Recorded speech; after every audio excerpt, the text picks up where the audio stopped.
The heavy gates of Grimhollow slam shut behind you with a resounding thud, the echo rolling out across the wasteland like a doom-laden drumbeat, or better yet, a tuba blast. In an instant, the last warm glow of civilization is cut away, leaving only the endless dark ahead, stretching outward in all directions, vast, barren, and merciless. A cold knot of dread coils in your gut. For some among you, these are your first steps beyond the walls, your first breaths of this cursed wilderness where few return unchanged. Your boots crunch over hardened ground, each step stirring small puffs of frozen dust. The air is knife-sharp in your lungs, every exhale spiraling away as a pale wisp before being swallowed by the dark. Your torches sputter against the oppressive void, their flames crawling feebly at the gloom. Beyond their dim halos, the landscape promises nothing but a devouring blackness. Something cries out, breaking the silence, a shrill, distant wail that skitters across your spine like icy fingers. But you press on. The urgency of your mission drives you forward. Thalor's tale of the mystic wieldstone and its protective magic weighing heavily on your minds. If the legends are true, it may be the only thing capable of shielding Grimhollow from the tightening grip of the Shadowdark. And as you advance, the land begins to shift. The dead wasteland gives way to a growing thicket. The trees close in, their skeletal trunks crowding the dry creek bed that you follow. Their branches twist overhead like grasping bones, forming a canopy that strangles what little light dares to exist beyond the glow of your torches. Something moves in the dark ahead. A voice calling. My friends, two things. I would like you each to roll initiative, which is a d20 plus your dexterity. And I would also like to know who currently has torches lit. I'll go ahead and light a torch. 2 torches. Okay, so Core and Cross. Oops. I almost called you Candor, but he's dead. I'm not wearing one. I'm not All using right, one. so you have 2 torches. Starting off real strong. All right, so That's a 2. Cross, you have a 2. Initiative. Okay. Oh, wait, no, actually, it might be a 3. 1 second. Core, that's 2. Yeah, it's Cross, actually a 3. okay. Cross, But it was what in about that you? 1. Crossroads, what's I your got initiative? 10. Okay. Norbert? 12. Okay. And Phil the Barber? Muted. Bob? Phil the Barber. Phil's got a 3. 3, okay. We'll put you above Core Thukar. All right. My friends, you have a darkness ahead of you. You've got the sputtering lights being held by Core Cathar and Crossroads. We are at the top of the initiative. You hear, as I mentioned, something moving in the darkness ahead. You are following an old creek bed towards the Forlorn Forest, the place where you had gathered intel regarding this mystic wieldstone, this monolith, a secret that is shrouded not only in the darkness of the Shadowdark, but also behind the thick canopy of deathly trees that form this vast forest. At the top of the order, Norbert, what would you like to do?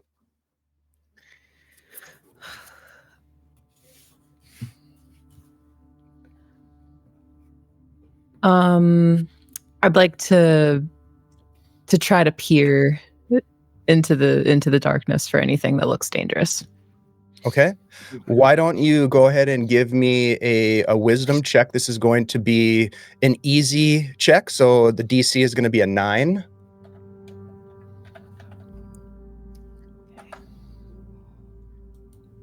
That's a 10 total. 10. Okay. You peer as best you can to the edge of the glow of the flames and in the glow of the torch that's being held by your companions. And I will say this, it's very weird. Being your first time in the Shadowdark, you feel this pressure, the intense danger all around you. It's coming from every direction. But the most troubling immediate thing that you see is that the edge of the torchlight, it's not like it grades into darkness. There is a very distinct boundary between light and dark. It's almost like a shroud being kind of like dropped over the top of you, beyond which you can see nothing. Not glimpses of things, nothing. It's just darkness. There's this eternal tension between the light and the dark that are pushing back and forth against each other, as if the darkness is trying to overtake the flame glow, and the flame glow is pushing back against the darkness. You feel a deep sense of unease in this place. You also realize that you, as a new traveler in the Shadowdark, and possibly the rest of your companions, really don't know this route to the Forlorn Forest. So there is a strong sense of danger ahead of you. There could be, with the help of your friends, some, for example, attempts to do some navigation to try to find your way. You are looking for, as Thalor had indicated, a broken wall at the edge of the forest that would guide you towards potentially, if this is your destination, I don't know, but potentially a cache of supplies that they have stashed beneath an old stone bridge a couple hours east of that wall. So we'll stop there and we'll go to Crossroads. Yeah, Crossroads is basically just trying to keep his mind about the directions that Thalor had given him. I don't think Cross has been out this way before. It's been the other area of the Shadowdark. Yeah, he just kind of looks at Norbert and just says, "Yeah, you can put your hand in right in front of your face at the blackness, and you couldn't even see yourself flipping yourself off. You know, It's just like being in Costco. What's a Costco? I don't know what the Costco is, but does it? I don't know. But yeah, I'm just going to knowing that the darkness is all around us. Do we see? We're not at that wall, are we? That little broken wall. No. You're going to need to make some navigation checks if you want to find a wall. Right now, you're just sort of like you're maybe a quarter mile from the gates, and you just all kind of stopped abruptly as you hear voices or something shuffling in the darkness. You want to do anything, Cross? Oh, we heard voices and shuffling in the darkness that we can't see through. Yeah. Drawing my sword and determining which way we need to go.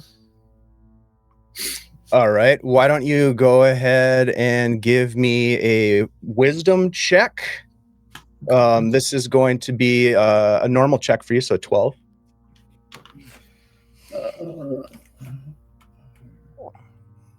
It's just RD20, I believe. Yeah.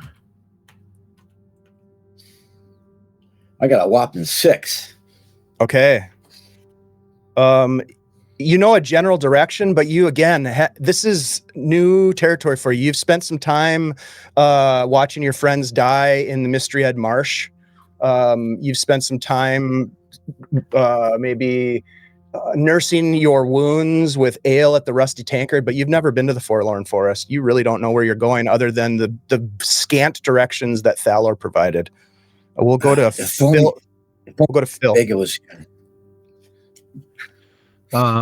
Phil is going to first take his crossbow and load it, because that's going to take an extra little bit of work to do that. So hopefully he'll be ready if something pops out. And then he is going to, knowing the history with regards to the wall, he'll try to kind of search around to be able to find if there is an edge of a wall close to where they are.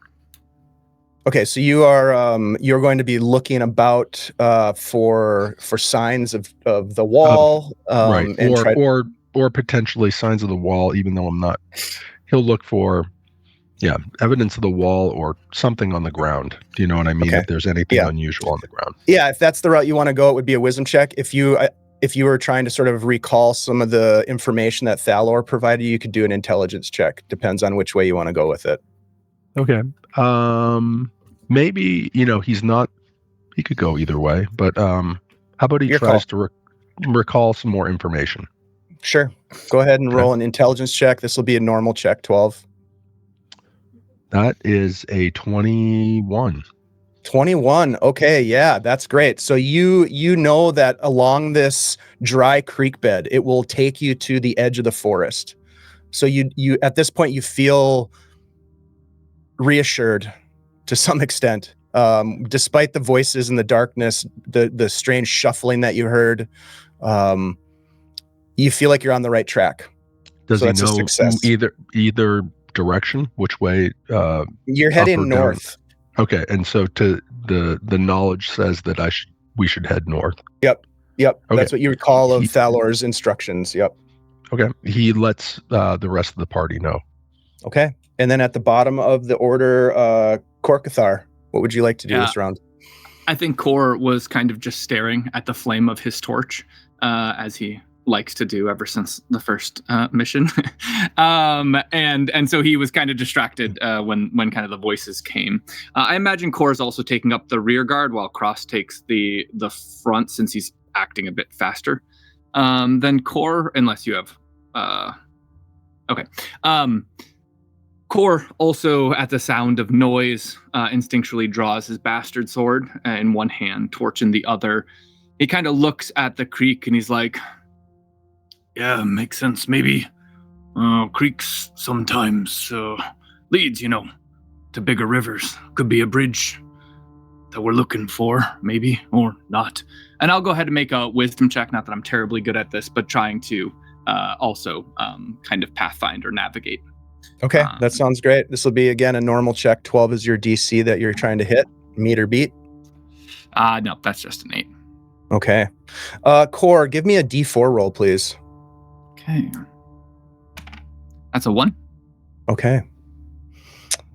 It is going to, as you all do your best to wayfind, to follow this creek bed, which is dry. It is parched. You can, as you look down, Kor, into the old muddy banks of this thing, and they're cracked.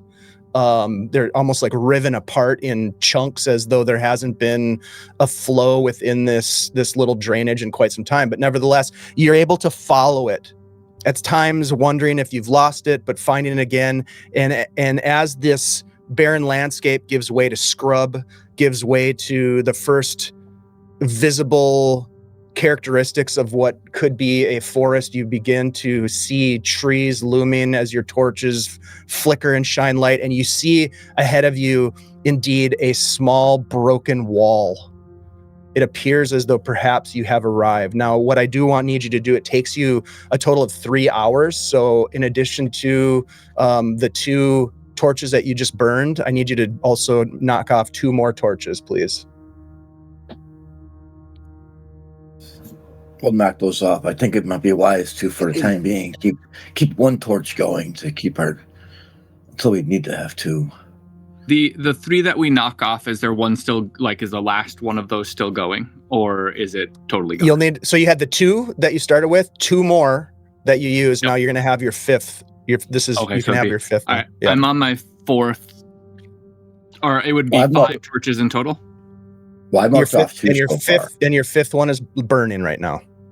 Just Paul, started. Why don't you just not knock one of those off? Knock 2 off you, and then Jeff's 2, and I'll take 1 off mine. Yeah, I knock 2, you knock 2, and Phil will knock 1. There's 5, so we spread it out. And next time we need to light one, I can do it. I've got 4 in my inventory. Norbert, give me a D6 roll, please. I'm okay. It's not ominous at all. No, it never is. That's just random rolls never matter. Random wandering encounter. What would you say? I'm sorry. 5. Okay. Phil the Barber, let's get a D6 roll from you. Oh, cool.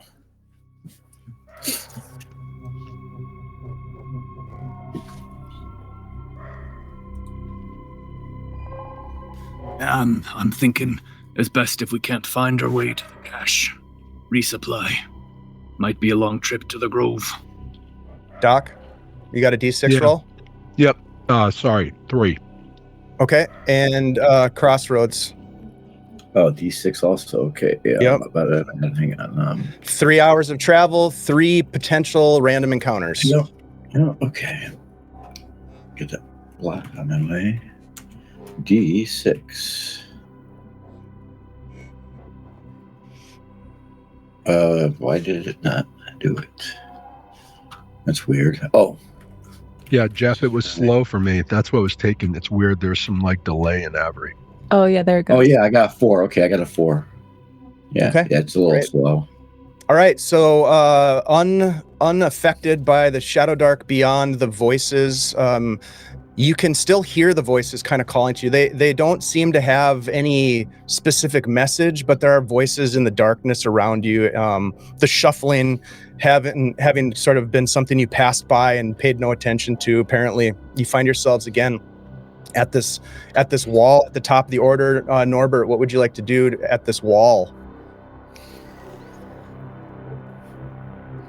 I think Norbert is gonna approach, and he's gonna. How tall is it? For you as a halfling, it's about chest height. It is a crumbling old wall. I just brought up the map for you to get a sort of a visual indication. And you have one torch lit. Who's carrying the torch? Not I. Orpthar? Okay. Yeah, I have a torch lit. 4. Okay. It'll be my 4th of my 5. Okay. What- So there you go. You're on the map here. Okay. What would you like to do? Well, what Norbert lacks in brains, he makes up for in personality. He's gonna clamber on top of the wall, and have his crossbow out with a bolt in it. And I think he's just doing more looking around for threats at this point. He's kind of letting the smarter members of the group kind of like lead the way. He's the muscle, you have to understand. Mm-hmm. So yeah, I'm Okay. looking for threats. Okay, give me a Despite the wisdom threat being check. everywhere. Wisdom check, DC 12, normal check. That's a natural 20.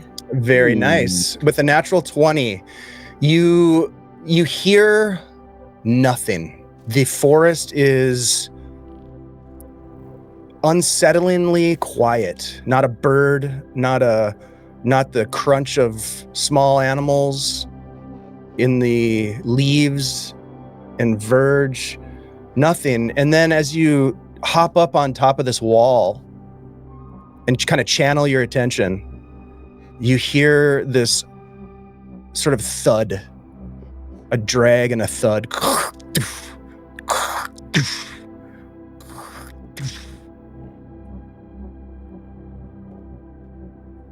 We'll Oof, go to am I able to like discern what direction is coming from? It's coming from the east. It's Hey. coming from the north. It's coming from the south. Ah, fuck. Crossroads, what do you do? As you see the facial expressions of Norbert change from like kind of sort of excited that you found the wall to like this oh shit sort of big-eyed look. Yeah. Oh boy. I already have my sword was already drawn. I'm just gonna look. I'm gonna actually investigate the wall itself and surrounding areas underfoot, just for any signs of any travel or that anybody else has been here. Okay. So you're looking for tracks, that kind of thing. Tracks and not the metagame, but I do know as a player that some markings were left, but I'm gonna have to roll and see if I see them or not. Okay. Go ahead and make a roll. Wisdom. This is normal wisdom check for you. Wisdom is not normal for me, but D20. Come on. Yeah, it is real slow. There we go. A wonderful 7. I probably don't see anything. You see some things. I'll tell you what you see. You see that there are old, dried tracks in the mud. You don't know how old. You don't know really what kind of tracks, but you can definitely tell that this path that you're on, which itself is narrow, not necessarily a well-traveled path or recently traveled. There's fresh, sort of like these woody vines that have sort of like extended across the path itself, almost as if to reclaim it to the woods. Maybe some small patches of this kind of black lichen-like plant that is kind of encroaching. But yeah, the tracks that you see are old. The wall itself is just a broken old wall. Doesn't really give you any indication of what was here, why the wall was built, or anything like that. Yeah. So at least the tracks show that other people have been here, and I'm assuming that they, just because tracks aren't amorphously square, they're probably generally heading in the direction we were heading. Super unclear. That part you don't know. That would be, you'd have to make sort of some assumptions for that. But yeah, you definitely see some sort of tracks. Unclear what they are. We'll go to Phil the Barber next. Can Phil see what type of like creature the tracks made, even though he's not necessarily? Go ahead and give me a wisdom check. All right. Do we hear that too? We'll see if Phil the Barber hears it. That is again You're looking for a 12. 18. An 18. Okay, so you look at the tracks, and as you start to analyze the tracks, you hear this a thud followed by a drag, and it's getting louder. It's coming from the north. Just behind where Norbert stands upon the wall. You can see Korkathar standing up ahead with the torch looking around. You can hear something coming from that direction. What do you want to do? Is that all the knowledge that he obtains by looking at the tracks? Your attention is pulled from the tracks as the more immediate sensation that you get from that roll, that success, is that there's something, there's danger ahead. Understood. The tracks are less meaningful. Yep. He lets everyone else in the party know that there's something that's coming from the north, and he is gonna move into a position that is, I guess, in the for whatever reason, my owlbear, I can't really, like, I'm a black screen at this point. I don't know if. But you guys gotta focus in and out. Maybe it was black to me too. There I am. Cool. Thanks, Dave. Whatever you did worked.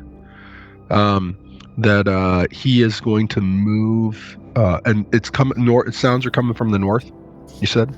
They're coming from the north. They're coming from the east. They're coming from the south. Or no, the kind of something dragging something sound is coming. They're coming from the north. They're coming from the east, and they're coming from the south. So he is going to go to the west. Phil is going to stay in the west of the light, let everyone know what's coming, and have his crossbow up. Okay. All right, you guys start to prepare yourselves for whatever there is. Welcome to the Forlorn Forest, guys. I would like you all to re-roll initiative. And oh yeah, sorry, Korkathar. Yeah, go ahead. Okay. Core Heating Phil says, Thalor said due east of the wall. We need to go this way. And kind of seeing Phil back towards the west. I say we move quick. Maybe we can take out whatever it is to the east. And I don't want to leave Phil without a light. I'll just take 5 feet. And is 5? Where's my measuring tool? And don't worry about it. Just move your token. Okay. You don't need to. Yeah, I just move a little bit. Close, near, and far are the distances. Yeah. So I'll just move a little bit towards the east, kind of gesturing for people to follow me towards this eastern noise. Okay. If we focus it, we can drop it quick. Go ahead and roll initiative. And there's an initiative tracker. You can add your initiative right into the tracker. Where am I? Oops. Well, it helps to be an initiative tracker.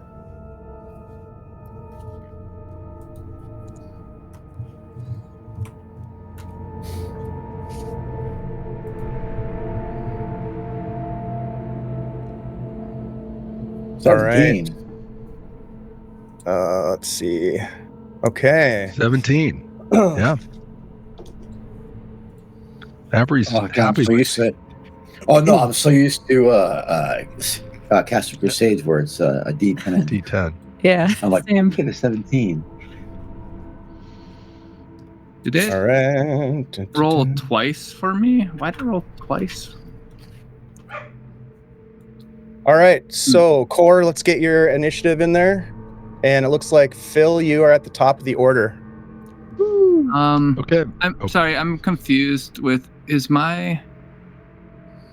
I think my first roll was a nat 20. Is that right? I don't know why it rolled twice for me. Yeah, for some reason. So you got a 22. Okay. Initiative. No, you don't have a 22. Is it just a 19 then? Yep. I don't know. Okay. The first one you basically told it, give me a 20 plus 2 for a 22. Oh, that's what it is. Okay. Yeah. Thank you. I was really confused. Okay. Yeah, you need to have the D in there. Yeah, I forgot the D. I thought it wouldn't work. All good. Okay, so go ahead, Corey. You're at the top of the order with a 19. When you hold an action, does that include movement, or do you need to move first and then it's only an action if you hold? There's no holding actions. Oh, there is no holding actions. Okay. No. On your turn, you can take an action, you can move, and you can say something cool. Okay. Pretty basic. Yep. Essentially, yeah, no, that's fine. Core's like, quickly this way. And he just kind of waves for them to follow, but is going to hold position. Otherwise, they'll be without light. And that will be my turn. Okay, Phil? Phil is listening to his buddy Core, and he is going to move up to the front next to him so he stays in the light, and then he is going to cast Protection of Evil against on himself. Nice. Okay, go ahead and let's get a roll. Let's see if we can get that protection from evil. You need an 11 or better. And Avery is taking really long time. That's okay. Yeah. You just got to think about it. I know. It's like, do I torture you? Do I? So 7 plus. That's not good. Oh, no, sorry. 7 plus 4. Because I get my wisdom and my +1 for my talent. So 11 total. Okay. 11 is what you needed. So that is right. Successful. I love it. You, what does it look like, Phil, when you cast this spell on yourself? He's just glistening. You know, he's just a dwarf glistening. So he does little kind of, hand motions, and that with his, he has to set down his crossbow to do it. But he then, just looks a little bit more special than everyone else. Sparkling vampires. All right. Norbert, it is your turn. That's right. Yeah, we're gonna move up too. Just go 5, 10, 15 on the other side of Core. And I think he's got his crossbow. Maybe we'll actually stop here so we're not aiming through our friends, but we're aiming our crossbow to the south, just in case. So nothing comes at us from the side, basically. Okay. Just kind of preparing yourself. You can hear this. Couple branches snap.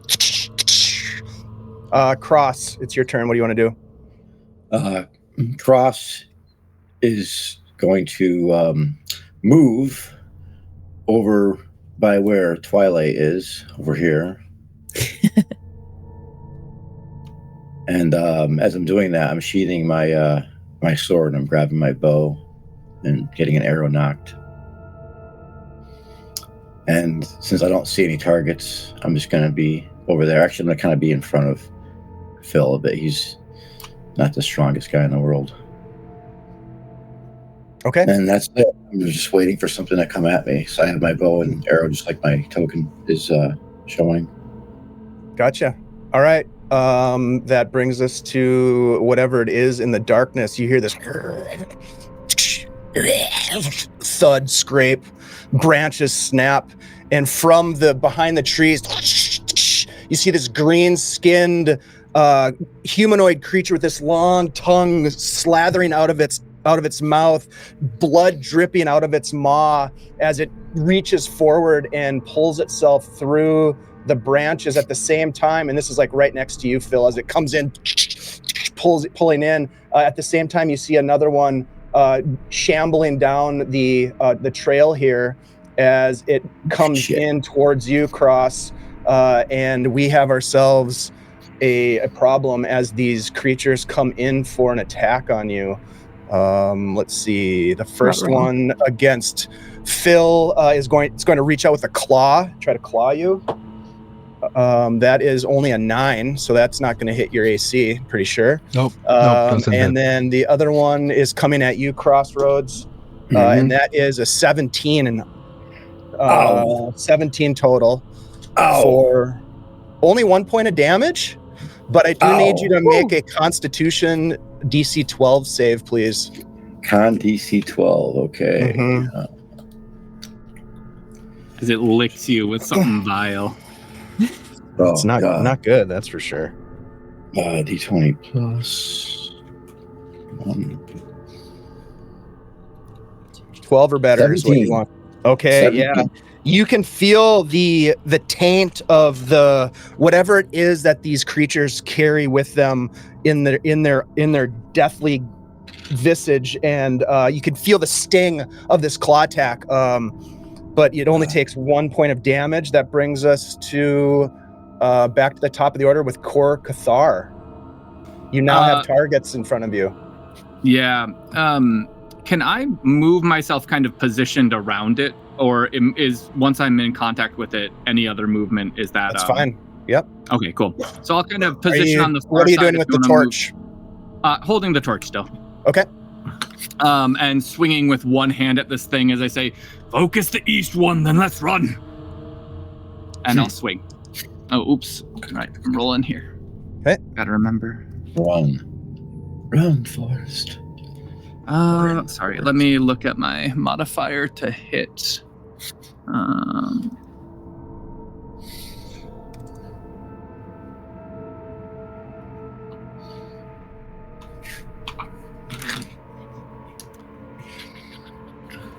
That's only a 10. Okay, you come in swinging, and as this thing is herky-jerky, just sort of like, it just sort of like dips out of the way, and you swing wide. That takes us to Phil. Phil's gonna attack I think there's a guy right below him. There is. Yep. So he'll fire his crossbow into point blank, right into him, and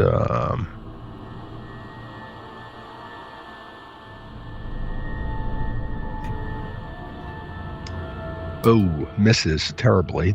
Yeah, as you pull the trigger, this creature, this humanoid corpse, basically just sort of like knocks your hand, and you fire into the trees.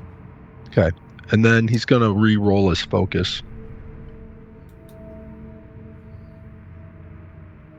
So that shit, that's a fail. Well, no. Oh no, it's not. You have your +4. Yeah, you're good. Yeah, I'm good. Yeah, so I'm still focused. You're still benefited from that. Don't hurt me too soon here, Dave. Sorry, I just saw the roll of the 9. That's all. Made a mistake. You got excited. People make mistakes. I'll go. He's got excited. He's like, I'm killing characters. We're good. That brings us to Norbert. The blood is in the water. He woke up thinking about blood this morning. The blood is in the water. And I want to sip. Mm-hmm. Oh God, your expression could dull a blade. And he's going to fire off his crossbow at number 3 down here. Okay. Who's already aiming for. Nice. Please hit. Plus dexterity? Yes. I probably should have hidden, huh? 13 hits. That hits. Give me some damage. 6. I'm so sorry. Could you remind me, do I add anything to the damage? Not Okay. unless there's something specific, which for you there is not as a thief. Okay. 1 point of damage. Okay. You ping it with a bolt, and it doesn't really seem to take notice. It seems to have its gaze locked on Phil the Barber. Maybe it needs All a the better haircut for of me. some kind. Crossroads. Cross didn't like getting licked by this thing. He's gonna back up, facing number one, and he's just gonna fire his bow right at it. Okay. D20 plus. Oh yeah. Yeah. Discord here. Oh.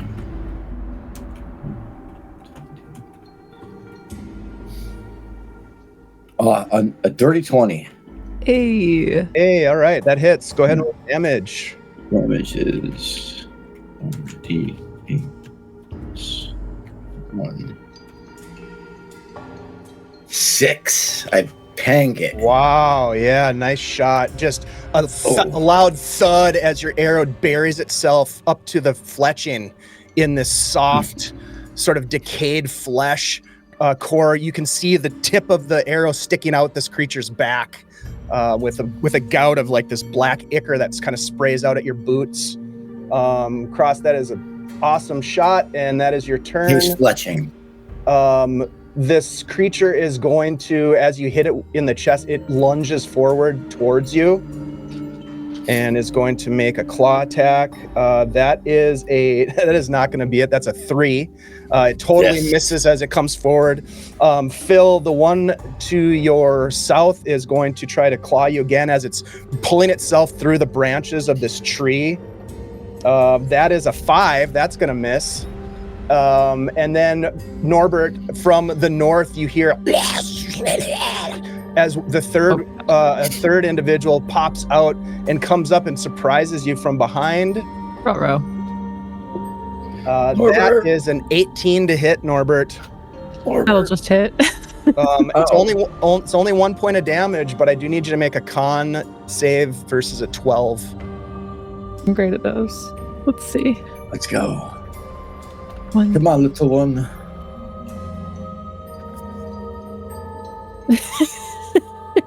Oh no. 3.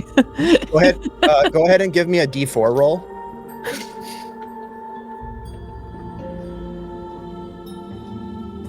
3. Okay. Yeah, you get hit by this claw attack and you feel this surge of pain enter through the wound, and it reverberates through your whole body in rapid succession. Your feet start to tingle, your knees, your waist, your hips, up to your chest, up to your neck. And as this is coming up, you start to see sort of like that whiteness of when you're going to pass out. You know, if you've ever passed out before, things just get really bright and then suddenly it goes black and you're just sort of standing there bleeding out as you are now paralyzed for 3 rounds. So please keep track of that. This is not good for you. No. That is their turn. Korkathar, it is your turn. Korkathar moves back in to number 1. Coming back in, and he's like, "Get back here, you bitch!" And he swings with his bastard sword at it. Oh wait, oops, not rolling that. Bitches and bastards. Here we go. Yeah, there we go. God damn it. And whiffs again. Oh my god. Avray's not being nice. No, it's not. It is being brutal to us. All right, thanks. Yeah. That's my turn. Oh shit. Well, it was an epic turn of phrase there. Phil the Barber, it's your turn, buddy. A heal won't help the paralysis. Probably not.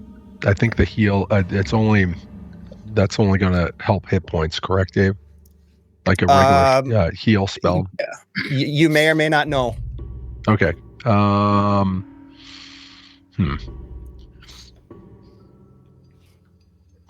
He will.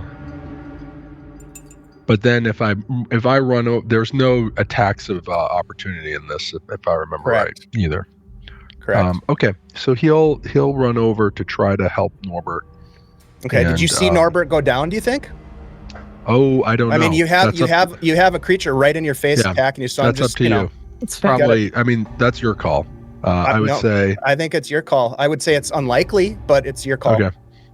That sounds like you're gonna put a disadvantage somewhere. So I'm gonna. No, I'll try. I'm just no, not at all. I'm just asking you to be as realistic in this role-playing game as possible. Okay, yeah, no problem.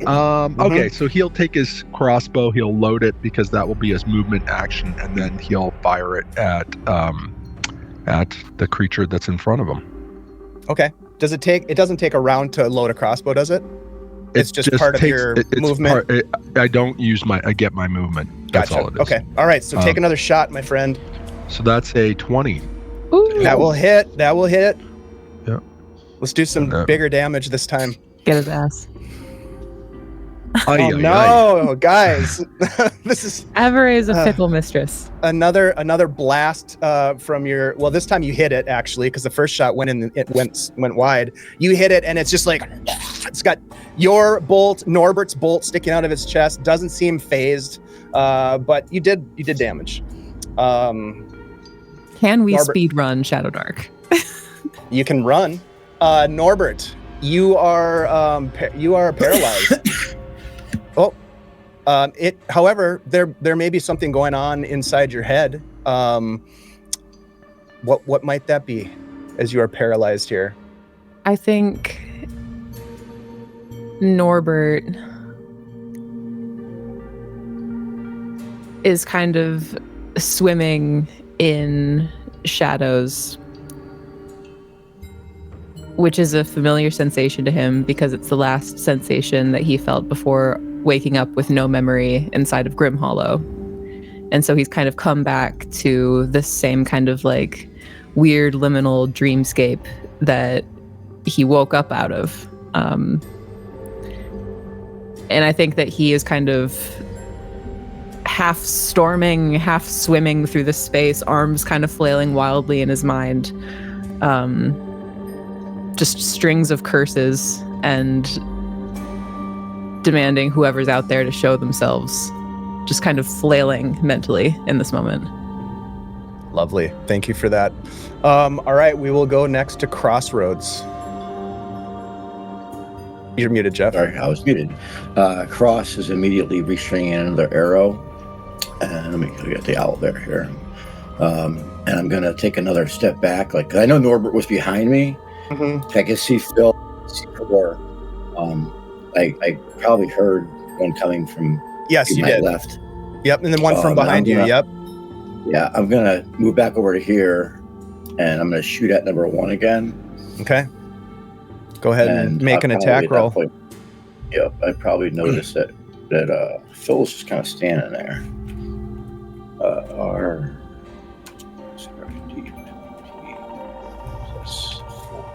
Please hit. 14 hits. Yeah, nice. Okay. All right. Come on. Big damage. Let's do it. 4 points. 4 points. Oh, another big shot. Now, that's pretty good. Again, an arrow pops through its back as it's like starting to like falter, its foot dragging on the ground, not quite down, but really freaking close. Nice shot. You also sort of like turn and see this individual, this creature that came out of the woods here. And that's the moment when you see Norbert just sort of like standing completely still with just a little bit of a sway, not reacting, nothing. And that brings us to their turn. Let's see. Number 1 is going to lurch forward again towards you, Cross, as you hit it hard. That is an 18 on the die, so that is going to hit. Ouch. Good God. Shit. Again, 1 point of. I'm putting that die away. 1 point of damage. I do need you to make a con save, please. No, please keep that. You want me to keep that one? All right, I'll put it back in. Absolutely.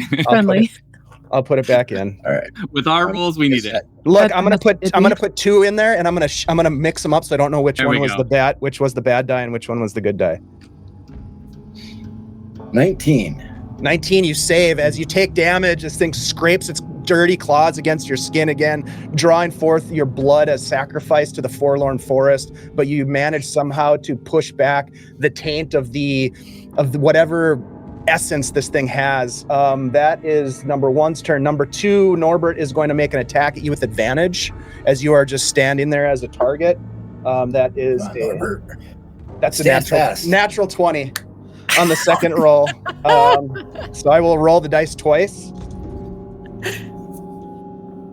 I hope it's great. I love how Dave's high-fiving himself. It's great. Awesome. He's like, that is a total work. of 7 points of damage. Hey, I got good news for you, fellas. Speed run! Norbert goes down. Okay, Norbert goes down. Fuck. Okay, number 3, Phil, is coming at you. 11, no high fives there. not dead yet. Yep. Not yet. All right, Korkathar, you can see Norbert go down from this hit from this ghoul that came out of the woods to the north, doing a massive blow. Viscera just flying through the air as it sort of like almost grabs flesh and pulls it out of Norbert. You can see Phil holding his own against the one in the trees, and the one that is kind of like shambling forward that you've been trying to attack and knock down is and whiffing. I'm so sorry. It looks like it's about ready to go down. What do you want to do?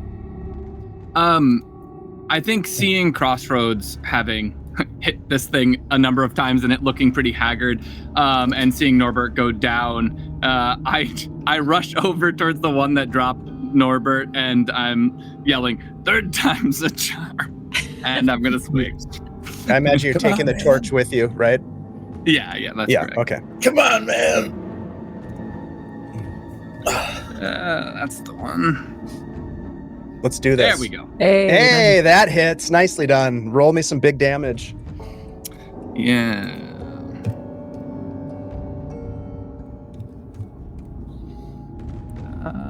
Sorry. Still getting used to these controls. No worries. Ooh, 7. That's good. 7 damage. Nice. That's huge. Very nice. It's very huge. Okay. Big hit as you come and what are you? You're wielding a sword? Bastard sword, yeah. A bastard sword. What a bastard. You come in and you just hammer this thing down and lop off of one of the creature's arms, and it just hits the ground and it's just like writhing on the ground. Great hit. Phil. Phil thinks that he probably hears the death of Norbert or the ensuing death. So he's going to try to run, and it's only, maybe 5 feet away, 10 feet away, maybe. You think? Roughly. Probably. Sure. Yeah. So it's going to try to go over to Norbert and do a heal. Okay. Yeah. I mean, so you guys, about- just so you know, like when you're there and someone goes down and you have a healer that may not know about it, you can call out like, "Norbert's down. We need help." You can do that kind of thing. I yelled the to help. child. I yelled the child. Yeah. That's Okay. yeah. Anyways, okay. So go ahead and about, go. hit point stuff. Okay. 1 second. One Sure. second. Yeah. I give you my luck. I need you my luck to. point. Well, so this is you're gonna give him your luck point. Okay. You go ahead and re-roll if you'd like to use that luck point. I think you probably should. I think I should. And we'll get to you in a second, Grace. Hold on Okay. 1 second. Sure thing. We need a 7 or better. Let's see. Come on, baby. See if Grace can live. Come on. Oh my God. Can Okay, I give my okay. luck point? Yes, Well, you can. yes. Yes, you can. Okay. My I was luck just gonna point. say, Paul's got a luck point. charm. Come on. Yeah, we Oh my need this to God. work. 7 or on. better. Hey! Nat. There we go. Nice. Oh, God. very cool. Okay, so This- as a nat 20, you can double the healing. So instead of rolling 1d6 for your healing, go ahead and roll 2d6. That's awesome. Cool. That will be super helpful, and also, wow, burn through both of 5 points. the luck points. All right, 5 points of worth it. We healing. keep our healing. Norbert, you come to. You are somehow on the ground. You are staring up at the sky, but you are still unable to move. You are still paralyzed for another round after this one, I believe. So Norbert, you sort of like feel the air pass through you, but you just cannot move. Phil, you channel this magical energy, at first sensing that it's not working, there's something not working, but then you dig deep and you channel the power of Madeira. And you can tell that it worked. You can feel a heartbeat as you put your hand on Norbert's chest, but Norbert isn't moving, not responding. You look up and you can see the slathering one-armed ghoul above. That is Phil's turn. Norbert, is this the second or third round that you've been paralyzed? Hey, Dave. One second. Oh, no problem. Go for it. Second. Yep. I have one round after this. Okay. This is the second All right. round. Okay. And did you have a question about hit points, Grace? I did. So the amount of damage that I took, it took me to negative. So I have you go to 0, and then what I do is when you go to 0 hit points, I rolled a d4 and I added your con bonus, and that's your death timer. So once you hit 0 hit points, you start dying. And within a certain number of rounds, d4 plus whatever your con is, or minus if you have a negative con, it will. That's how long you have to live. And I don't tell anybody that because it's more fun for people not to know. Yeah, that's fun. Yeah, it's so much fun. You have to scramble more. And then Bob, sorry, what were you going to say? I'm just rolling to keep my protection of evil. Okay. Yeah. And that's Nice. a 15. Hell yeah. So plus we're 4. good. Yeah. As plus we 4, so learned 19. last time. Yep. As we learned. Great one. So Crossroads, it is your turn. Okay, Cross saw Phil running over. He saw Norbert get hit really hard and go down. Mm-hmm. Then he saw Phil do something. He out of the corner of his eye as he's eyeballing number 1. If Norbert is still laying there, I'm just gonna literally just pivot. So I'm standing over like Norbert's legs, kind of bisecting his body. And so I'm kind of like blocking, so to speak, kind of like standing over him kind of a bit. And I'm gonna shoot at number 1. Okay. Point blank. I'm just gonna right there. It's like just go down. And whether it understands me or not, and let's see what happens. Come on. There we go. Sorry, Avery's giving me a headache here. D20 plus 4. Fingers crossed. Wow. Oh, nice. 23. Yeah. You do not need to roll any damage. That is all you need to drop this thing to the ground with an amazing shot. Go ahead and describe the shot for us. The thing's it's right there in my face. I'm an elf. I'm not too tall, and it's hunched over, and its head is right there. So point blank, I just drew back, let the arrow go, and that goddamn nasty tongue that licked me, it's gonna first go through the tongue, and then it's just gonna grab that tongue and go straight through the back. And as the arrow comes out the back, the tongue is still attached to the arrow, and the thing just drops. Gross. So the tongue is sticking out the back of its skull? And it's just doing this, yeah. And it's just a tongue that's wagging around. Disgusting. You drop that thing to the ground. High five myself for you. We call that the Grimhollow necktie. That's the Grimhollow necktie. Yeah, it is. Nice shot. You drop that thing and you turn back towards the north. You can see this ghoul that Kor Cathar has closed the distance on, is looming over Norbert, who again is motionless. And it is their turn. We'll go with number 3 first, as it crunches through the underbrush here and takes a swing at you. Yep. Cross and misses with a 5. And the one to the north pivots away from Norbert and is going to take a swing at Kor Cathar. And that is a 5 as well, and it misses. Kor Cathar, it's your turn. All right, Kor Cathar, swinging again. Let's do it. Oh my God, Paul. Damn it. These dice don't even know. I'll get another whip. Just wait, two more swings and I'll get another good hit. This is my cadence.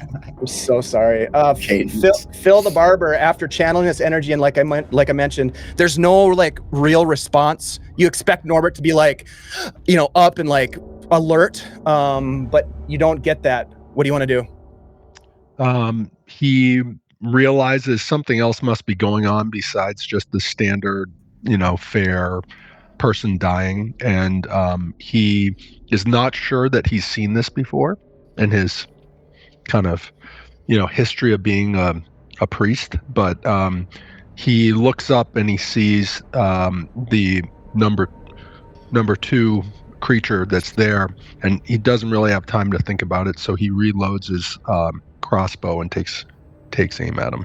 Okay, let's do it. Someone's got 9. That's not going to be enough. You fire and it just goes off into the distance. Norbert, this is your last round of being paralyzed, yeah? Yes. Okay, yeah. You again, you're looking up. You can see Phil, the barber who just healed you, kind of look over and take a shot at this ghoul that is towering over you. Korkathar swinging at it, missing. The thing is like looming as if it's going to pounce on you. And that's pretty much all you got. Next round, you will be with it, and you'll be able to take an action. The skin of his face is just kind of like a cartoon character turning red as he gets madder and madder that he can't move. Steam beginning to come out of your pointed ears. That brings us to Crossroads. Crossroads just got struck or attempted to be struck by number 3. I'm gonna I'm just looking at it going, God, just go away, guys. And I'm gonna back up over to where kind of like being shoulder to shoulder with Core. And I'm just gonna fire at number 3. Okay. I'm like, get up, little one. Kind of yelling to Norbert while I'm doing all this, just to fill the time in while I type in my computer. A natural 20. Ooh, all right. You can either roll the damage twice or roll it and double it. Oh, I hate to be a wet blanket. You're missing a D in that. Oh, yeah, you are. Sorry. Oh shit. Okay, never mind. As much as I try it you're again. gonna do it again, though. That's not wet blanket. That's responsible player. No, that's perfect. All right, so there we go. I thought something was Let's weird. do it again, though. A 14. Jeff trying to sneak one in there. A 14. I know. I almost gave myself a high five for you, Jeff. A 14 hits.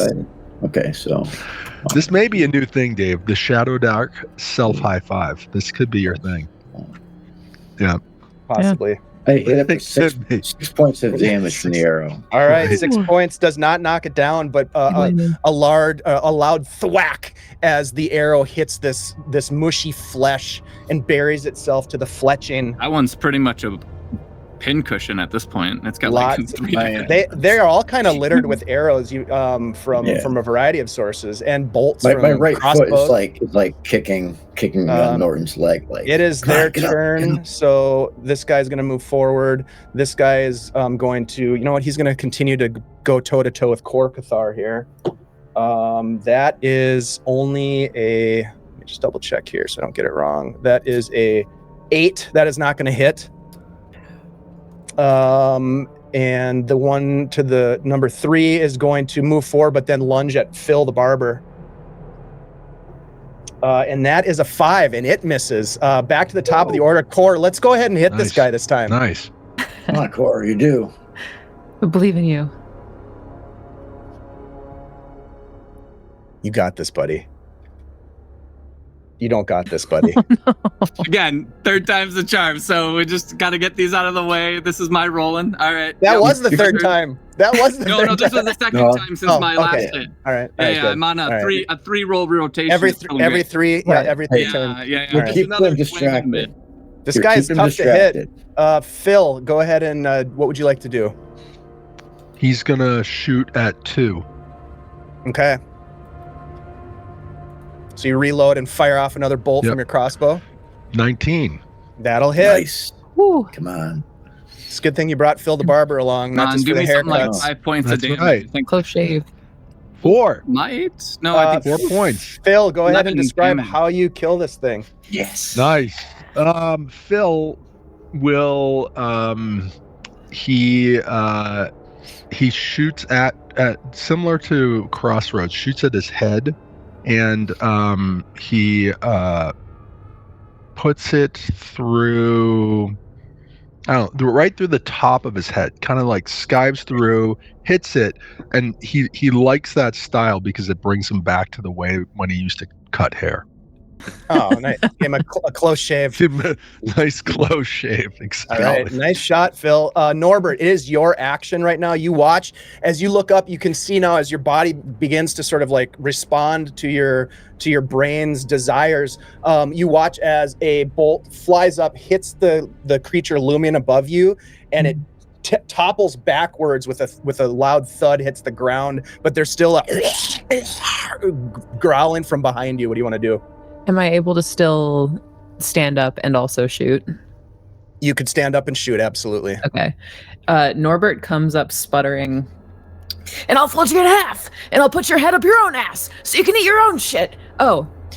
And he kind of backs up out of the way and points his crossbow and shoots at the one really in front of him. Okay. He's mad. Yeah. Go ahead and make a roll. 1d20. Add your dexterity. Oh, thank you. Avray, you look very pretty today. Hey, dirty 20. That'll work. Nice. Go ahead and roll damage. Yeah. Always sweet talk, Avray. Oh. Norbert, as you awake from this paralysis, still feeling sort of the filth of whatever disease taint has entered your system, that may be something you have to deal with later, but you have enough wherewithal to use that rage to take aim and fire a shot. And how do you kill this ghoul? Yeah. Ooh. God, it was so cool hearing it the first time. I think he wants to do the exact same thing. I think he wants to give him the old Grimhollow necktie. Shoot the tongue directly out through the back. It's a good target. It's just perfect. I love it. Nice. Yeah. And as you do that, the thing drops to the ground and things once again go silent in the forest around you. You now on your feet, all of you standing there, taking stock of your injuries and looking at these dead corpse-like creatures that lay about your feet. We'll go back to we'll come out of the strict initiative order here to let you guys kind of regroup. Sorry, fellas. Not a good place. Welcome back, little one. Phil nice asked Norbert because he was confused with what he saw when he tried to heal Norbert. Because he hadn't recognized that before. So he asked Norbert, what was going on? I typically my stuff works when I'm doing my thing, and usually people, it either they come back to life or they don't, and you kind of were between. Any idea what was going on? I don't know much about that finger wiggling stuff that you do, but the thing pricked me with something, and all I know is my vision went white, and then it went black, and then I couldn't move. And then later, when you did that thing that brought my brain back into my body, I opened my eyes and I saw you all fighting, but I couldn't do anything. Core motions to the viscera, to Norbert's viscera that's across the ground. A little bit more than pricked, I think. That's gonna leave a mark. Hang on. He's gonna go and start picking it up. Phil with that goes over and starts like inspecting the creatures, because maybe he can learn something from, like, what was the thing that paralyzed Norbert potentially. Okay, give me an intelligence check. This is gonna be hard, so the DC is a 15. I got a +3. And if you hit the 15, you'll get a little bit of knowledge. If you get above an 18, you'll get more. 22. Okay.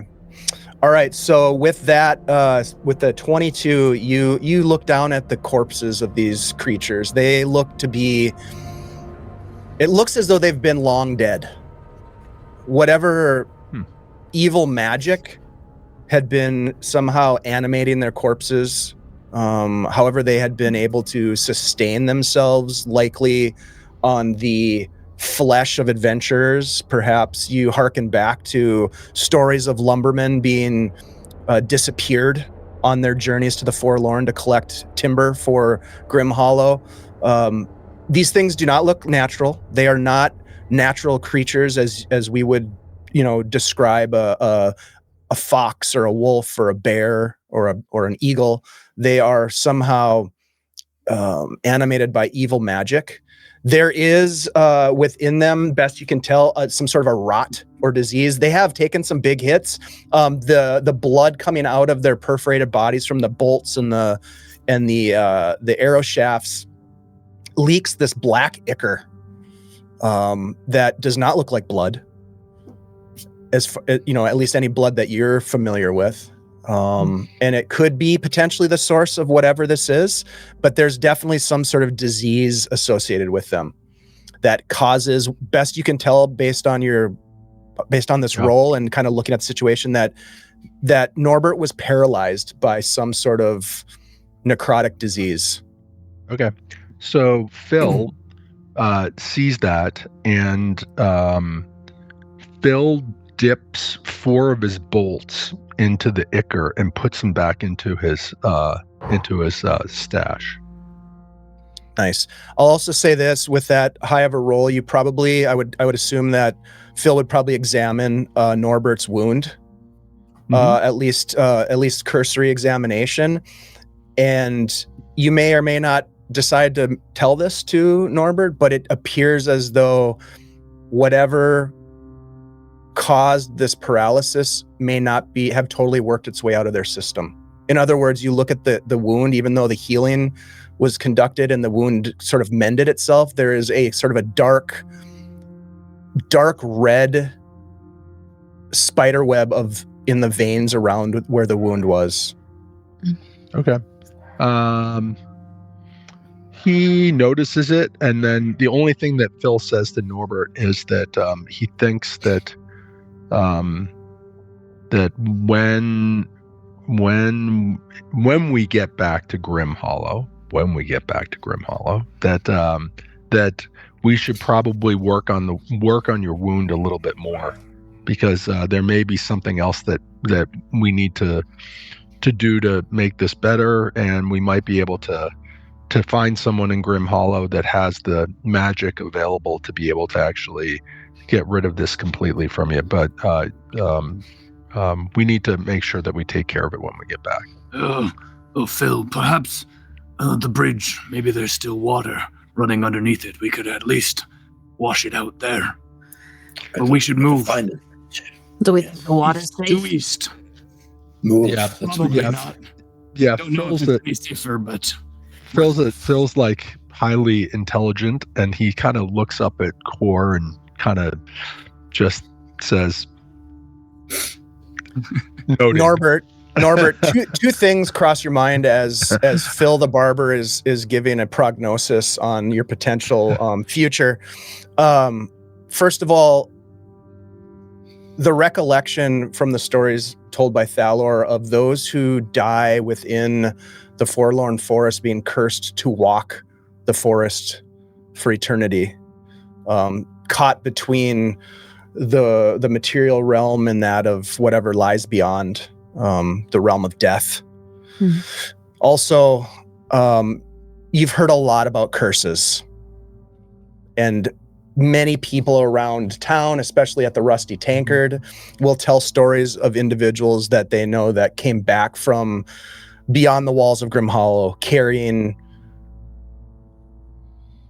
motes of the darkness with them, is what they're referred to as often. But yes, that's where we're at. Let's do this. What do you guys want to do right now? You want to try to continue on? You want to head back to Grimhollow? You're gonna go east. Resupply. Yeah, I think we keep going. Stay the course. Yeah, Core kind of nervously fidgets and then starts heading out east, even before everybody's taken back up. All right, here's what I'd like to do. We're gonna go down the initiative order here, and I would like to have, this is gonna be a skill challenge. So I want each of you to think about, not really skill, but I want you to think about how you would use your attributes to achieve your objective that you've set forth for yourselves. And I'll just go around the table. You can tell me what you want, and then I will give you a challenge level based on that. So let's go ahead. Let's start with Core Catharas, since you are sort of leading the way and have this sort of motivation to keep moving. Yeah, I think as I go, I'm just like being aware and kind of like using my bastard sword and like chopping like vines and stuff out of the way. I'm sure this path is not super clear. So as I'm kind of leading with the torch, I'm also like using my strength and just kind of hacking away at stuff to clear a path as we move forward. Okay. All right, go ahead and give me a strength check. This will be a normal check for you. 12 is your target.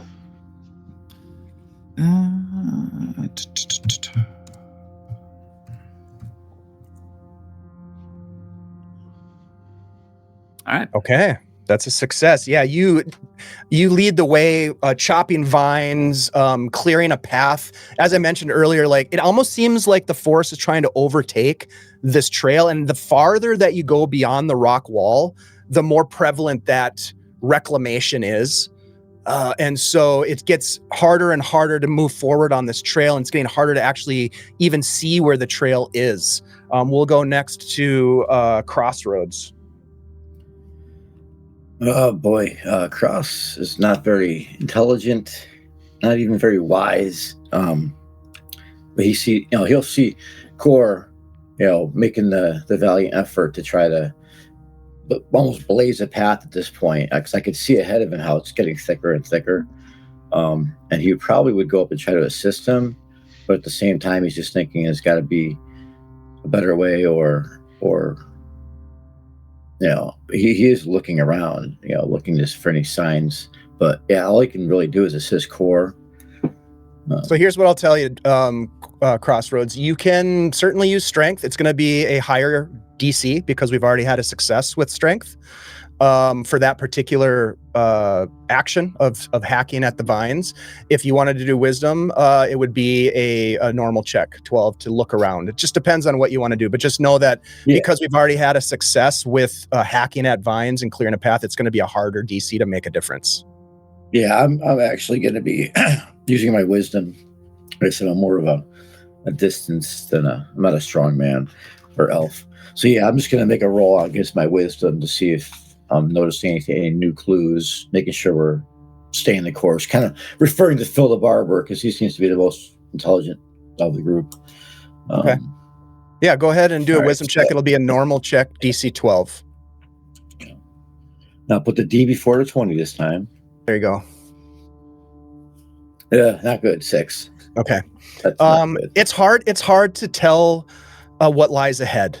You're on this old trail, Korkathar in front of you, hacking away at vines and branches.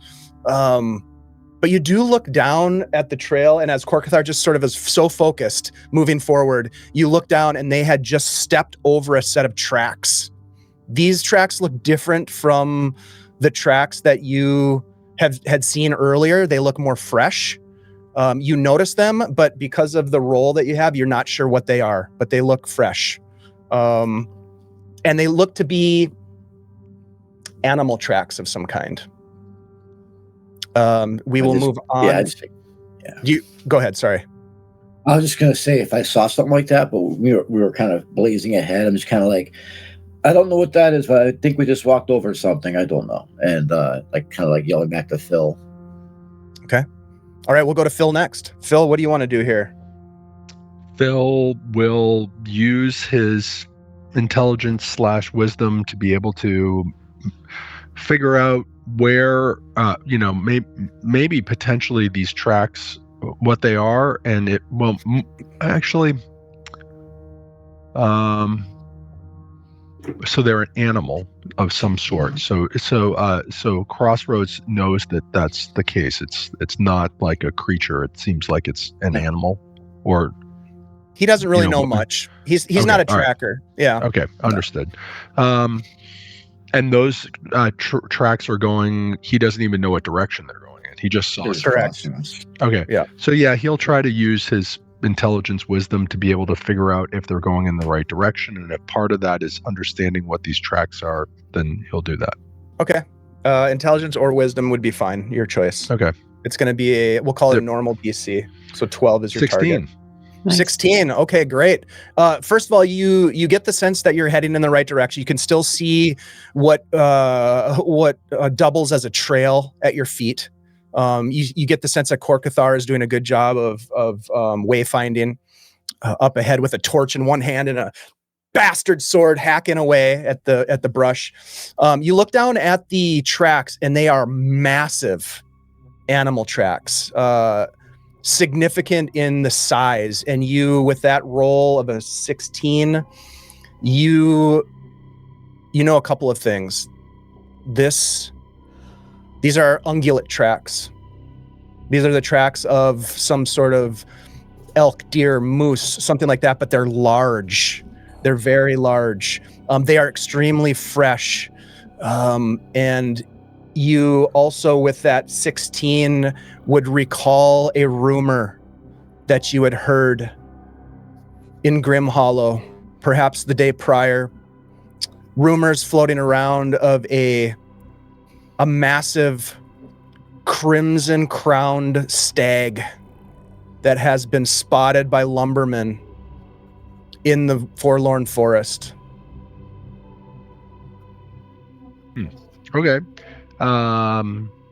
Is there was there anything else besides people spotting this, or was there any was there any significance to it that he would know, meaning of this stag? Like, was there rumors back with them being in Grimhollow where there was something special about this stag or whatever, or was just a rumor that lumbermen had caught and seen it? Sure. Yeah, the rumor, which is in the rumors section of our Discord, does talk about lumbermen seeing this stag at a distance, and someone talking about how they thought perhaps the circlet around its head, should there actually be a circlet, but certainly the carcass of an animal, should it be taken and harvested from the Forlorn, would probably fetch a hefty reward. Okay.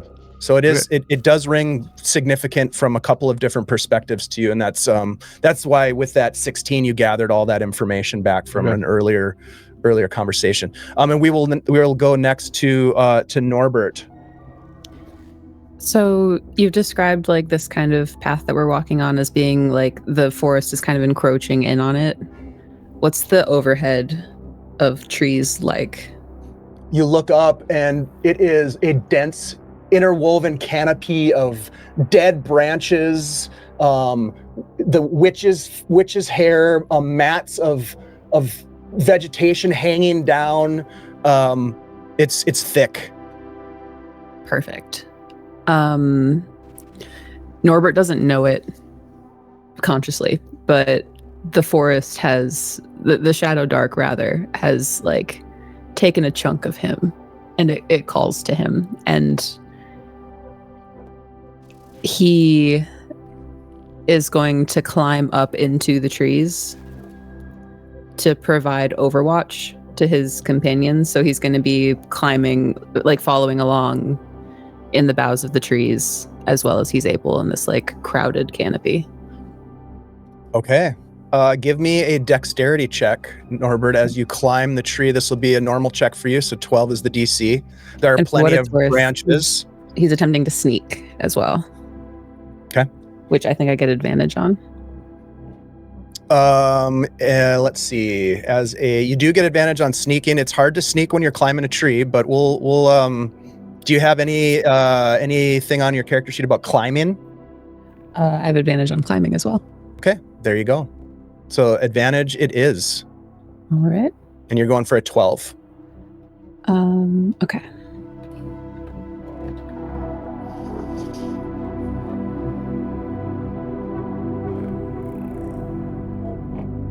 She's thinking about it.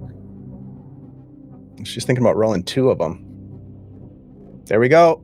A 9 or a 3, huh? 9 plus 1. And then add your dex. So that's only a 10. Okay.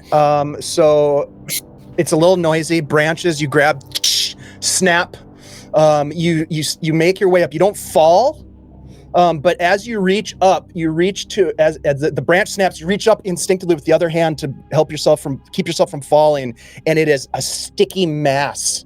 And as you look up at your hand, you watch as this swarm of spiders begin to crawl down your arm. I need everybody to roll initiative, please. Oh, shit. Where did the child go? You'd still be able to see them because they're within the torchlight above you, and there's a big snap, and they just called out. So it's not a mystery where they are. But yes, please roll initiative. I will bring us back into the mapping here. Let's see if I can find it. There we go. And then you can add your initiatives in there.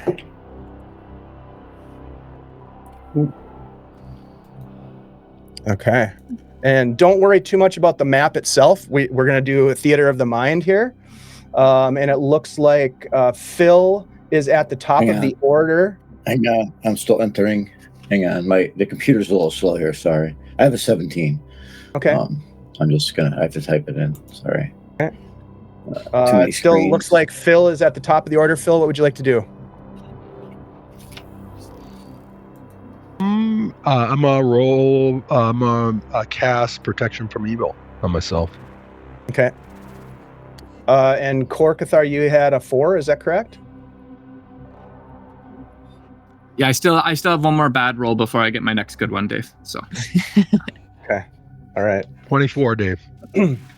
Okay, so you quickly cast the spell to protect yourself. And Crossroads, it's your turn. You hear Norbert call out in shock, perhaps in surprise. You look up and you can see them hanging from a branch with one hand, the other hand kind of around the trunk of this tree, and there are spiders, a swarm of spiders crawling down their arm. How far up the tree is Norbert? Probably 10 feet, I would say. I'm just gonna run right over and kind of scramble and just kind of grab Norbert either by the leg or by the belt or something, and just kind of pull him down. I mean, I'm kind of like do that, like almost like a running up the tree a bit, like using my speed to get up better, using the tree itself as leverage.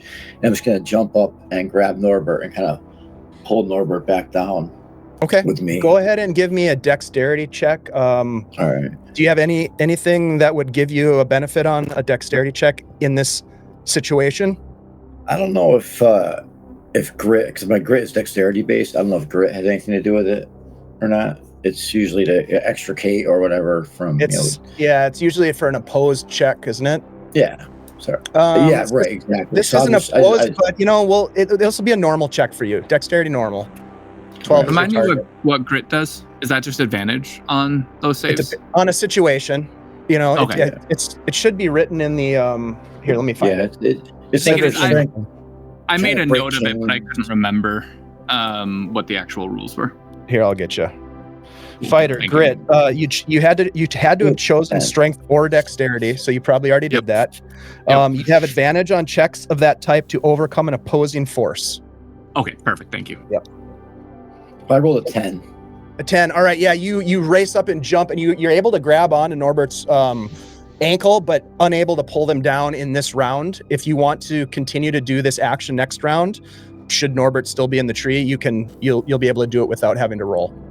Yeah, I'm right there, and I can't do anything else. That's kind of like my action and my movement. So okay, so that was Crossroads. Kind of like exasperated. What are you doing, Korkathar? Kor takes a minute to realize that they have stopped following behind him, and he's like, "Oh gods, what am I cutting a path if we're going in the trees for?" And he starts walking over, but they're up in the trees. Can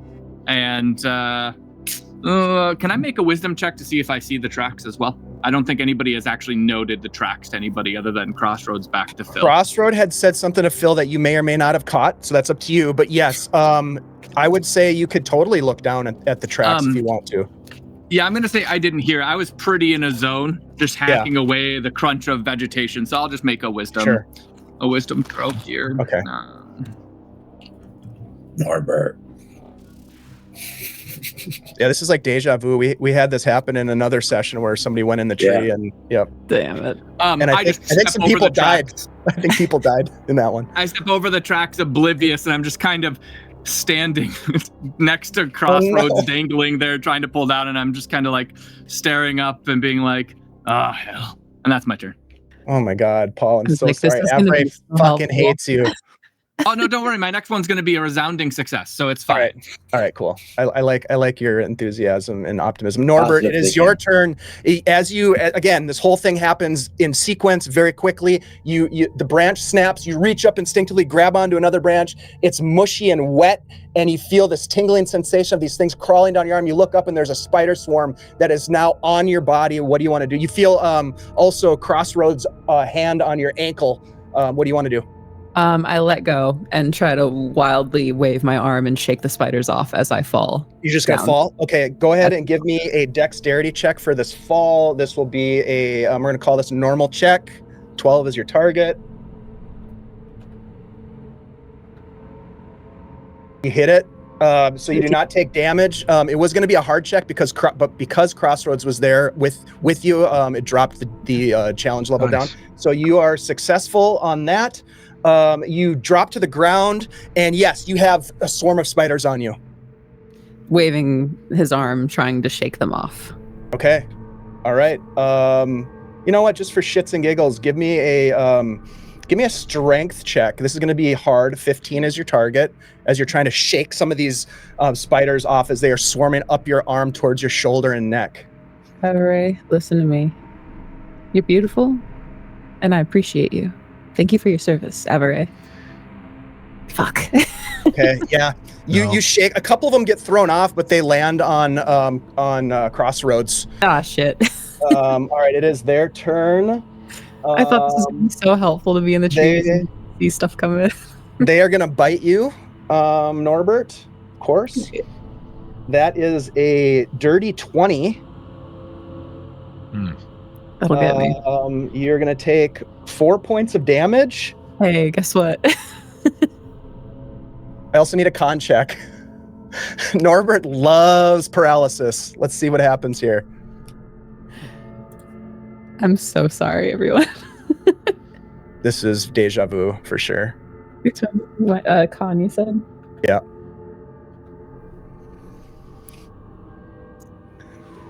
Yeah. All right. Give me a D4. Give me a D4 roll for paralysis, and I just rolled your death die.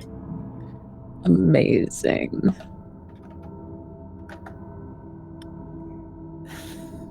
Son of a bitch. Oh shit. Okay, so you're paralyzed for 3 rounds. Apparently, I specialize in creating problems and then letting you guys handle it. I mean, that is something. Okay. It's an important job. Someone's got to do it. Somebody's got to do it. Yeah. I'm just looking at your. Oh shit. I have a question. It's not to me though. Sure. What is it? Halflings have the ability to go invisible, and that's just like a mental thing. Would she be able to or he be able to go invisible while they're paralyzed? Just asking. I don't think so. I kind of doubt it. I'm just asking. Yeah, because paralysis, the intent of paralysis is that you really can't do the things that you could normally do, right? So, and the spiders are still on me anyway. So spiders are on you, and because you are down, should they decide to keep chewing on you, it's gonna be even worse. But yeah, you guys watch as your companion goes down again, and these spiders crawling over the top of them. Some of them on you, Crossroads. Go ahead, Paul. What was your question? Are the spiders primarily on her arm, or are they all over now? Now they're on her shoulder and crawling around her neck and face. Okay, sounds good. Yeah, it sounds disgusting, really. Ugh. At this point, just this isn't like a giant spider. These are just like little swarm. It's a swarm of spiders. Okay. Swarm. Yep. And Phil, at the top of the order, it is your turn. What do you want to do? Okay. So theoretically, we can attack the swarm. You could. Just don't miss. Right. But yeah, noted. And also there are maybe other things you can do. Yeah. Beyond just attacking. But that's up to you. Parlay. We could parlay with the spiders. Yeah, definitely. These are sentient spiders. They're just why'd you mess up our nest? Come on, guys. Suddenly Phil is the spider whisperer. That's right. Maybe they'll listen a little better than Avery. Maybe. Doubtful. You never know. Yeah. Your friend is down though. I will say that. Yes. They are unconscious. So, so can Phil try to heal my down friend? Okay. Absolutely. So that's what Phil's gonna do it. He's gonna do luck to back you up, Phil. Come on, buddy. Right. He's gonna harken back to his days with a scissor and comb. And oh no. Oh shit. Do I have a luck point to give? I haven't done anything yet. I'd imagine not yet. No. And I don't think Phil does not have a luck point either. You didn't do a thing, right up. No. No, not for Vic. Okay, No. you attempt to channel your energy, and just like before, when it was like you were pulling on the divine power of Madeira, and it just wasn't there. It was harder for you to get that channel that magic to help Norbert the first time. This time, it just totally abandons you. And this is something you have not felt, Phil the Barber, before, as you have now find yourself in this dark forest that seems to almost sap the divine energy from your soul. Yeah. So Phil realizes that his healing capabilities are failing him, and he looks to his two fighter friends to say, "Do you guys any little trinkets that you might have to be able to help our friend?" We'll find out as it's Crossroads' turn. Oh crap! Crossroads. You have spiders on you, by the way, Crossroads. Yeah, I know. So he glances down. He notices Phil. He hears what Phil is saying, and Crossroads first is trying to wipe off these spiders that are on him as he backs away a few feet. He's going to try to get rid of these spiders first that are crawling on him. Okay. This will be an easy roll for you. We'll go dexterity or strength, your choice. It's a little bit more of a dexterity-based thing, I think. But it's easy, so a 9 or better. All right. D. And in this situation, grit wouldn't apply. It's a forced X. Right. Okay. 11. 11. That is a success. You're able to just brush the spiders. There were only a couple on you from when Norb was flailing. So you're able to brush those off, and they kind of just maybe scurried, and you just stomp on them with your boot to kill them. As I'm doing that, I'm just kind of yelling down to Phil. I'm like, I noticed a look in his eyes, like something's wrong. And I'm like, we've got to get Norbert out of here if we want to save Norbert. And that's my turn. I really can't do anything else. Korkathar, it's your turn. Kor sees Norbert go down and all this sort of stuff, and he's like, there's one thing I'm good at. And I take my torch and I'm like, sorry, Norbert, and I shove it into her face and down her arm. With the torch? To burn off these spiders, Oh, fuck. Okay. Yeah.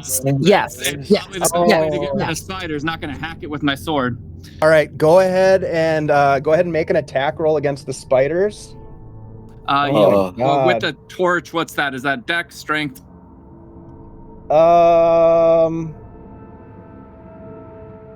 I mean, I'm trying to kind of. I would say. I mean, dex, of course, I'm not shoving it into her. Yeah. Like a strength is kind of across the surface of her skin to burn off these. Shaving them off. Dude. Let's go dex. Let's go dex. Yeah. That seems more. Don't you think? Seems more appropriate for this. Yeah, I agree. Okay. So if it's dex, sorry, 1 second. That's all right. It's Norbert the Burned. He's gonna have. Oh no! Jesus Christ! Average. Go ahead and roll D4 for damage. Yeah. Oh. Sorry, D4.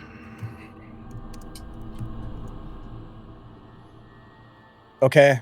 You definitely burn some of the spiders, not enough where it's doing appreciable hit point damage, but you also burn your companion. You can see their flesh being burned as they just lay there motionless. I don't know how the rest of you might respond to such a drastic approach to pest control, but it does have an effect on Norbert's physical situation. So we'll go next to Norbert. Norbert, give me a D20 roll here as you are dying. If you get a nat 20, you would be up with 1 hit point. So a nat 20, this is the best time to get a nat 20. And I just... I'm begging you. Please, fuck. So I'm going to turn your clock, your death clock down again. And that brings us to the spiders. The spiders are crawling across Norbert, but I'm going to say that they try to go for Korkathar as you brush past with the flame. So I'll give them a chance to try to swarm onto you a little bit. And that is a 13.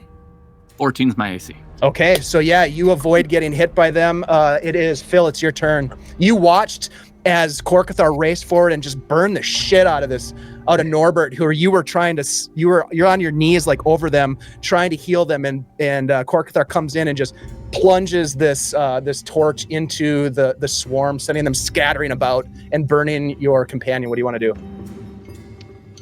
So is the swarm still a swarm? Because at this point I see I can't really do much to help Norbert, because I feel like my abilities to do what I normally do are failing me, and so he will load a crossbow bolt and try to hit the swarm. Okay, let me just say this, Bob. Don't let your character sheet confine you to actions. There are other things you might be able to do here. I mean, definitely do it. Take a shot if you want to, but yeah. No, I hear you. Okay, yeah, I'm with you. I'm with you. I got you. Phil recollects back to his days when he was a young youth cutting hair, and specifically beards, because lots of beards in the dwarf culture, and he was mulling over his decision to become a priest. And through that moment he was sitting, cutting hair, cutting beards, combing, waxing mustaches, things like that, trimming eyebrows, nose hairs, ears hairs, lots of dwarfs. His decision to go into becoming a priest was this moment when Madeira kind of came to him, and at that point he knew that there was a calling for him, but he also knew that there was a connection between him and his god.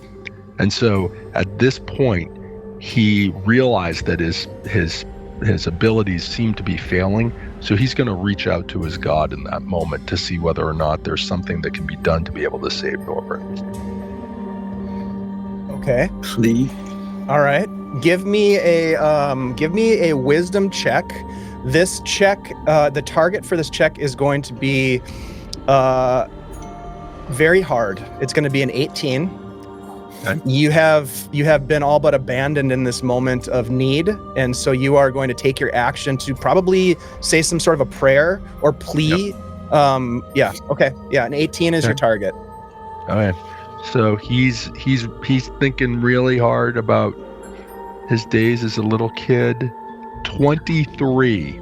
Nat 20. That's a nat 20. Holy God. There we go, Phil. Nicely done. Oh my God. All right. So I'm going to treat this as if Norbert had rolled a nat 20 on their death save, on that 20 that they rolled. So as you are praying over this body, the spiders scurrying away suddenly into the surrounding vegetation, and you look down and you watch as Norbert's eyes just pop open. Norbert, you gasp for breath. I want to ask you a question, Norbert. What was it that you saw? Because I had a 1 on your death die. This was the moment you were going to die this round. You were that close to the end of life, which doesn't necessarily mean passing into Valhalla or whatever it is Norbert believes is out there. It's passing into the darkness of the Forlorn Forest where your soul would have been trapped. What was it in that moment that you saw right before the call of Madeira brought you back to the realm of the living?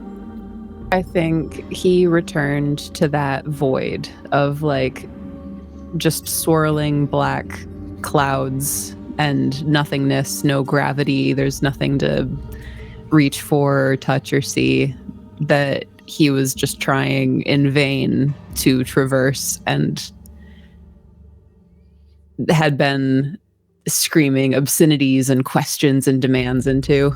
And I think that he came to the edge of it and appeared at this place where the swirling clouds kind of gave way to a black mirror-like surface. And I think he knew right then that was he was looking at fate, not death, but fate. And I think he looked into the surface and pressed his hand to it, and his reflection before him was one of those creatures with their slathering mouths and long tongues dripping blood, and his eyes.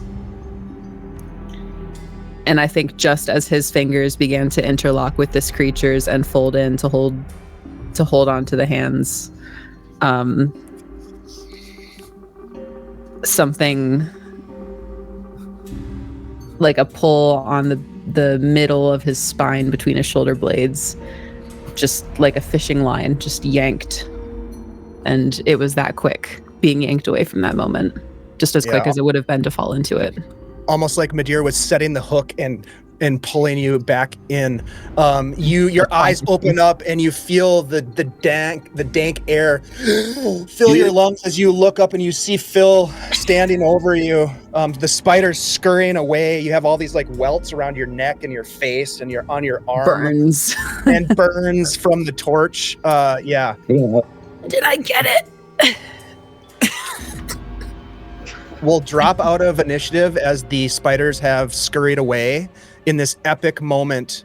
It's silent other than the gasp and the call of Norbert, and that's when you hear this sort of like stomp on the ground from up ahead. For fuck's sake! The four of you look up and you can see this strange glow in the forest just ahead of where Korkathar, where you'd been hacking and breaking trail. You see this this faint pale glow coming through the darkness, and as it sort of breaches into your visible realm here, you can see this massive stag, this elk-like beast that stands towering in its glory and in its size. It kind of takes a look at the four of you, perhaps having been attracted by the miracle that just happened. It looks at you with sort of these hollow, dark, almost black, opaque eyes.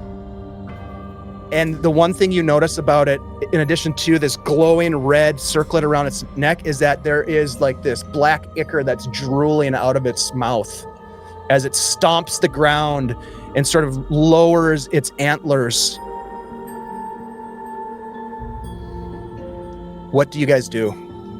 Oh, and I should also say this. This is also the same time that you notice that your torch that you're holding, Korkathar, is sputtering and about to go out. You get the sense that this may be a good time to leave and head back to Grimhollow, but I will allow you to do whatever you'd like. Should you want to investigate more, then you can do that, but it will cost you. It's got to be worth something. We still got torches. We can come back to get something. I look at Cross just looks at Core and says, Core, we've been here before like this. We need to get out of here. Look at Norbert. Come on, look at the Phil's having a midlife crisis. Phil is a midlife revolution. Phil, I will divine intervention in my entire existence playing D&D has never worked. So here's an end. It did tonight. N of one. That was epic. That was an epic moment. What do you guys want to do? Regardless, Core lights his last torch. Okay, let's go around the table here. You light up a torch. It too, and this is very troubling, Korkathar. And maybe you've felt this before when you were in the temple beneath the Mistriad Marsh. Even though you've got a brand new torch going, it's not giving off as much light as you would hope it to. It's like the Shadowdark is pressing in. The strength it's virile here. It is palpable. Let's go around the table and tell me what you'd like to do. The most prudent thing would be to start making your escape from the Forlorn Forest. But if you want to do something different, that may cost you something. So Korkathar, what would you like to do? Wait, me first? Isn't it Phil? Initiative wise? I'm going around the table. It's your turn. as of right now, Korkathar is just standing there with the torch raised towards the stag, waiting to see what his friends do. He's kind of torn between turning back and. You have to make a decision. You either turn back or you take an action that will potentially cost you dearly. You sound so good. This is the point in so Grace understands, because this is Grace's first time. This is our game ending mechanic, our session ending mechanic. Yep. You can take what you already have and leave and make it back to Grimhollow. It will still cost you torches to get home and that sort of thing, but it will not cost you inventory or a roll on the super secret double D6 table of death, which only Shelly has ever rolled on. Twice. Yep. Thank you. Yes, she has rolled on it twice. Or you potentially you will lose randomly two items from your inventory should you choose to stick around. That's kind of how we do it. So, Korkathar, you have to make a decision. There's no waiting. Damn it. He starts heading away from the deer, kind of backing up tentatively, kind of keeping an eye on it, but moving back. It snorts at you as you begin to make your escape. We'll go next to Norbert. Norbert, not even realizing that he is doing it, his body is just kind of doing it. He stands with maybe like the help of Phil. He bows deeply before the creature. And then kind of like shakes himself and jogs after Korkathar back towards Grimhollow. As you bow and then sort of pull yourself together to turn to join your companion Korkathar, you hear a voice in your head that says, "Stay a while." I've had enough. All right. We'll go next to Phil the Barber. Phil has just been through like 2 midlife crises here. And, he's at the 200-year-old stage here for himself as a dwarf. So, it kind of fits. But he realizes by the kind of ichor that's coming out of the mouth that this creature's probably friendly, and that it's not something that is going to, because it obviously took down some of the same monsters that they had just actually fought. So he recognizes that same ooze. And so he realizes it's time to go, because honestly he also feels like he can't help his party any longer because he's expended all his healing. So he turns to Kor and says, I really think that we should go, because we need to because I don't think I can help you anymore. And so I'm going. Come on. Starts walking the other, back towards Grimhollow. Okay, and then finally Crossroads. Crossroads can't get over the fact that behind Korkathar in the video is a deer in a poster. Mononoke, is it? Mononoke. So, yeah. Well, I have the whole visual of Kor really wanting to stay. He sees Norbert just like almost zombie-like, just heading. Phil, dejected looking, walking with Norbert, and Cross just kind of clasps Kor on the shoulder and says, "The stag's not going anywhere. It'll be waiting for us, and that crown too. But let's get the little one back, and we can." At this rate, I'm gonna have to sell my left testicle just to eat. And I'm actually just gonna just start heading back, let's go. Let's get back here. I've got a pouch full of gold and a favor for all of you. Norbert, it looks like those bites are swelling up, and I motion towards the burns on her neck, but I'm saying that it's the bites swelling up on her neck. I have no idea how that got there.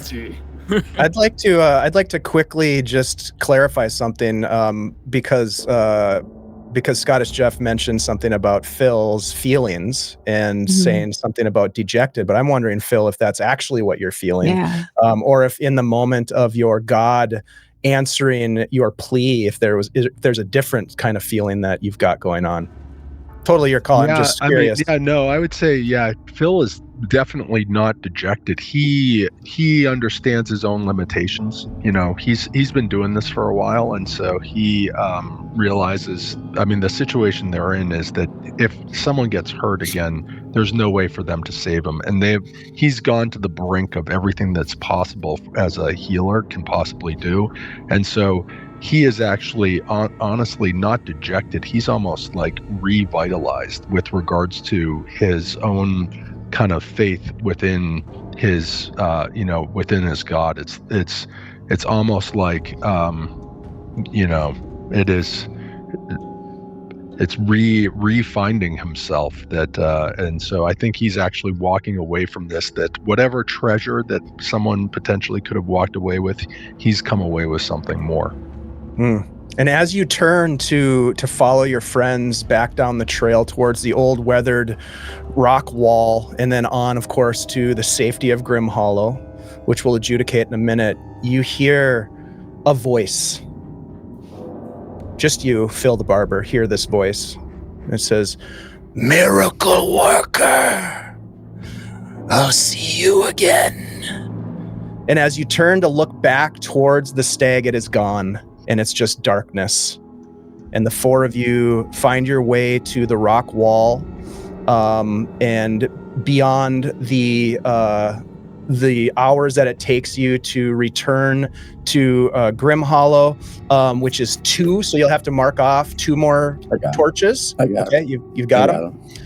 And you walk across, coming out of the forest, helping your companion Norbert, as they are probably significantly shaken and wounded, maybe in silence, maybe having some light conversation, but you make your way back to the gates, and as you get there with your torches sputtering as if they're about to go out, you hear the chains being pulled back, the big wooden bar that locks the door from the inside is pulled aside, you hear the scraping sound, and the gates open inwards, and you see there are torches burning inside Grimhollow, and you quickly make your way inside. The doors slam behind you and are secured once again. My friends, you have made it back to Grimhollow with your lives.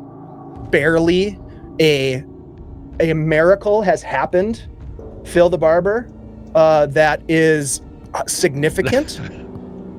You have encountered something strange in the Forlorn Forest. Now, you didn't find treasure and you didn't vanquish, epic foes, but you fought against some of the undead creatures. You also found your way to the rock wall successfully. You will now be able to fast travel.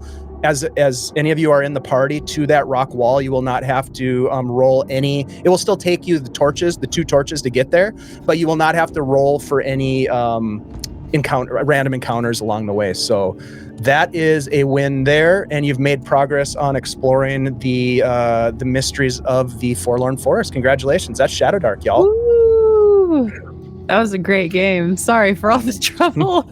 No, you made it more fun, because usually we just go in there and we get our asses kicked, or we kick ass. Hey, nobody died. We took out 3 undead and we didn't add any. So that's wait, nobody died. Nobody died twice.